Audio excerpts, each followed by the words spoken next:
The hall was silent, yet the weight of words hung heavy in the air. Cameras clicked, translators whispered, and aides shuffled nervously as Prime Minister Benjamin Netanyahu leaned toward the microphone. His eyes narrowed, voice calm but razor-sharp. Africa will face consequences. The statement sliced through the conference like a blade. Diplomats stiffened. Journalists scribbled in frenzy.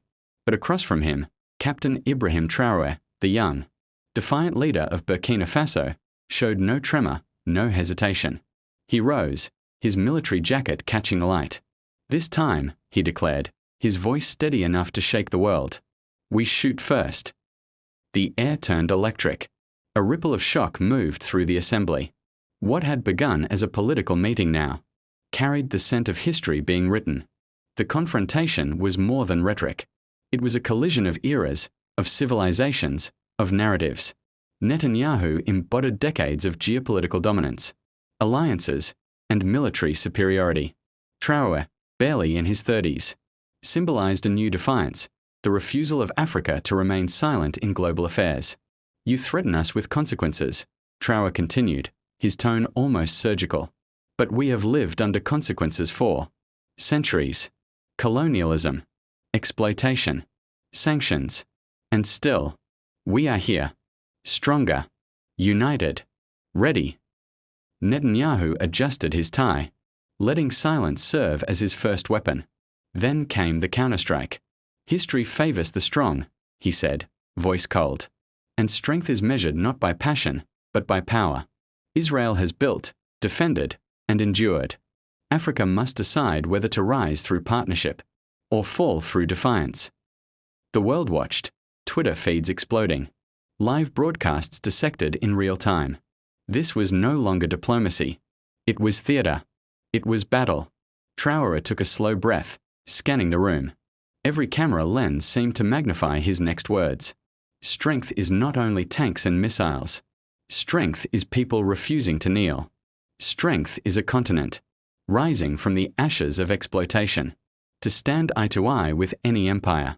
Africa is not your backyard, nor your chessboard. We are the future you fear. A murmur erupted among African delegates in the audience, some pounding the tables in subtle approval. Even leaders from other continents shifted in their seats, uncomfortable, yet unable to look away. Netanyahu smirked, but the smirk did not mask the storm behind his eyes. Within hours, global media split into factions. Western outlets portrayed Netanyahu as a seasoned statesman facing an unruly upstart. African and independent media painted Traoré as the voice of dignity confronting arrogance. Headlines screamed, Africa shoots back. Traoré defies Netanyahu. Verbal. War signals global power. Shift. On social media, millions debated. Memes spread. Hashtags trended. Hashtag Africarising, hashtag shoot first. This was no longer just a quarrel between two men. It had become a referendum on the world order. Captain, Netanyahu said, his voice rising now, your bravado will not shield your people from reality. Security is not built on speeches. It is earned, fought for, paid in blood. Traoré's eyes hardened. And whose blood paid for your security? How many nations suffered so others could rise? If power is only about who can take, then you prove my point, the old world fears the new. The tension was unbearable. Diplomats whispered, translators stumbled.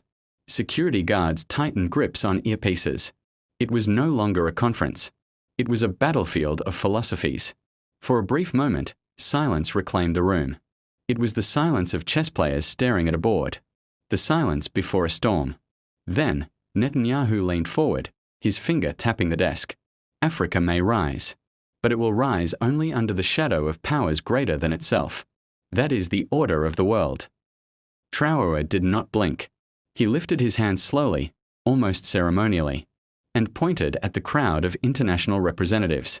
Then watch closely, he said, voice low but carrying like thunder, because the world order is breaking, and Africa will not rise in anyone's shadow. When the conference ended, the headlines didn't fade. Weeks later, political analysts were still dissecting the duel. In classrooms, in parliaments, in cafes, people argued, was this the spark of a new multipolar world? Or just theatre, soon to be forgotten? But one thing was undeniable. In that room, before millions watching live, Africa had looked the West in the eye and spoken without fear. Netanyahu's warning and Traoré.